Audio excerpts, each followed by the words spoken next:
Clans is a well-loved and enjoyed game. It has been with us for so many years and is predicted to still be around for many years to come. But how did Supercell create a game that is virtually impossible to die? What was Supercell's secret, since Supercell games have had a history of flopping? I mean, when's the last time you played Heyday? Today, I'm going to be going over the simple aspects that have made Clash of Clans an everlasting masterpiece.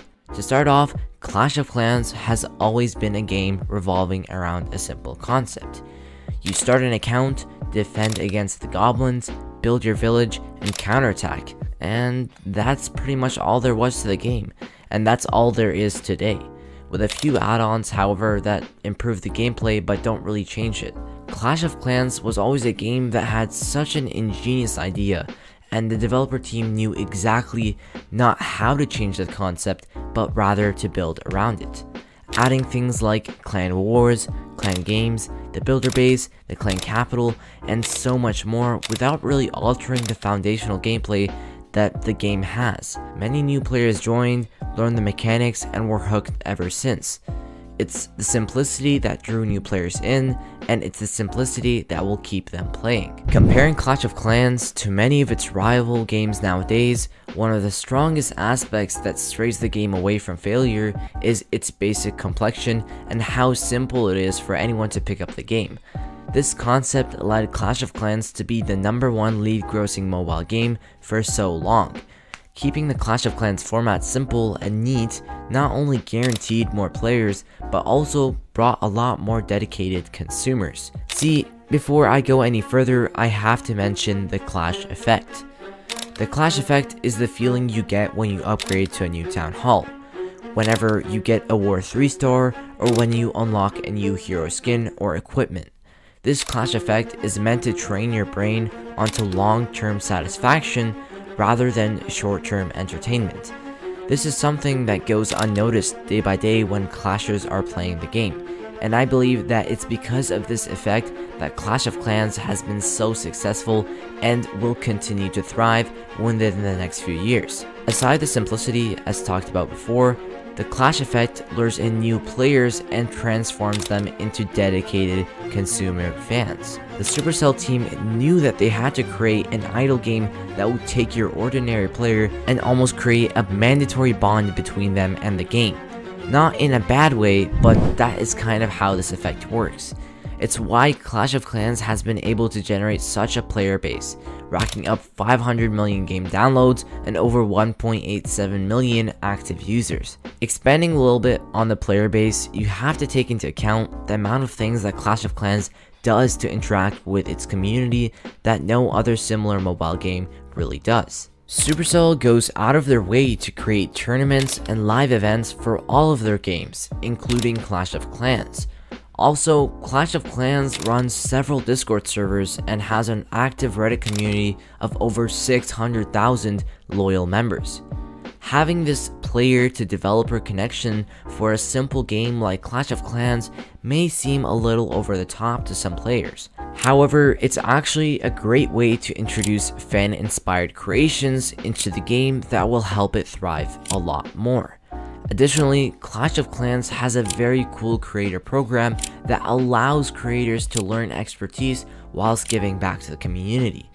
Another very strategic move by Supercell here, as they are creating free advertisement for themselves without leaking any direct income. If we were to talk about the state of Clash of Clans, it would be crucial to mention the amount of updates that have been made to keep this game alive. If I were to take a guess, Clash of Clans has definitely been one of the most updated mobile games ever. It has really pushed beyond its expected best before date, and I think that it's due to its immaculate update schedule.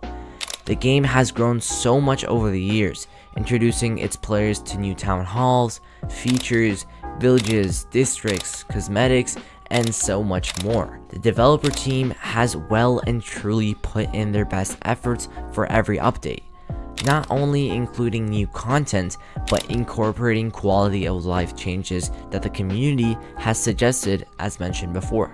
These updates really help the game spring back to action, and get max players back, as they have something to look forward to and something to grind for. Not to mention, the events have been very rampant as well.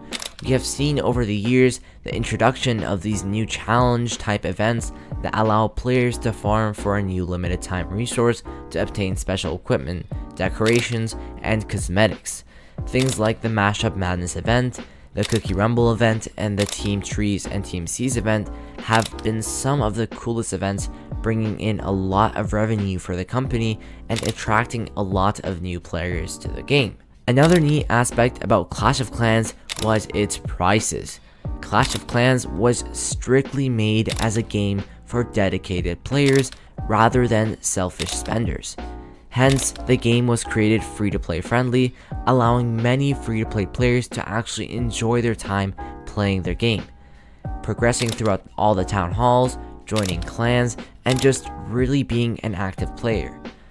This allowed Clash of Clans to be paid to progress rather than paid to win.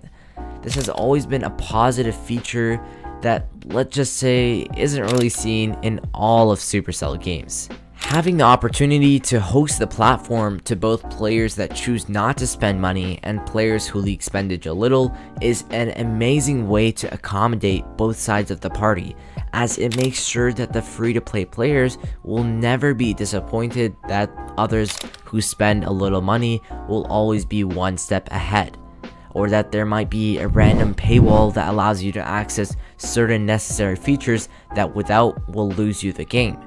And on the other hand, to those who are willing to spend money, they can either purchase cosmetics or pay to progress. This is what severely differs Clash of Clans from any other game, and has certainly kept the game alive longer due to this one rule that the Clash team has stuck by. I am certain that this rule of pay to progress and not pay to win will surely keep going as long as Clash of Clans is still active. If you want a clear example of what Clash of Clans is trying to avoid, you don't have to look far. Clash Royale is notoriously known these days for its pay-to-win status. Even Clash of Clans' twin, the Chinese Clash of Clans, has started to incorporate more tactics that involve money, in-game currencies, and microtransactions. While some of these changes have to do with federal laws and regulations, it's without a doubt that there are so many region-specific traditions that are also incorporated into the mobile game that wouldn't have been received well in a Western Clash of Clans version, like the Chinese Clash of Clans gacha system, which is basically a way to obtain exclusive or rare items with in-game currencies. More specifically, to obtain these items, you would need to trade in a certain number of currencies for pulls or spins, each pull yielding a random collectible drop. The pulls are somewhat comparable to spins on a slot machine or roulette wheel, so I guess it was a good thing that Clash strayed away from this. Moving forward to one of the main reasons why Clash of Clans is still active even now in 2024, aside from all the previously mentioned reasons, I think one of the most, if not the most important aspect that has helped keep this game afloat for so long is nostalgia. Now, nostalgia is a powerful tool that many games build on. Although it's not necessarily something that you can automate and generate from the beginning of the game, it is certainly something that you can capitalize on once you or your artifact has reached nostalgia status. Clash of Clans started out, unbeknownst to anyone, as a game that will be a part of many children's childhoods and past memories. And the fact that it's still here today without much changes to the basic gameplay helps old players and veterans resurface and want to remember their past, so they choose to load up their old bases, recover those lost accounts, and get back to revisiting their old 2012 Clash of Clans bases. This really goes back to the feeling that just can't be beat. The Clash feeling emphasizes this nostalgia and creates this immense feeling of satisfaction and joy to those who have chosen to recover their old accounts. In fact, Clash of Clans has realized this nostalgia pattern of their former players who see a glimpse of Clash of Clans after having played it for so long. They want to rejoin and look for their lost accounts to keep clashing. And Clash of Clans has realized this and added a new feature where, along with the self-upgrading base and self-boosting research lab, there was a daily reward track to look forward to, with the Hammer of Building being the last and final reward after 7 days. This goes to show that Clash of Clans was not oblivious to the level of nostalgia, and started to capitalize on it within the game and even throughout several of their social media accounts, leading former players back into the Clash nostalgia. Nearing the end of this video, we can come to a conclusion that Clash of Clans was a game that was built to last.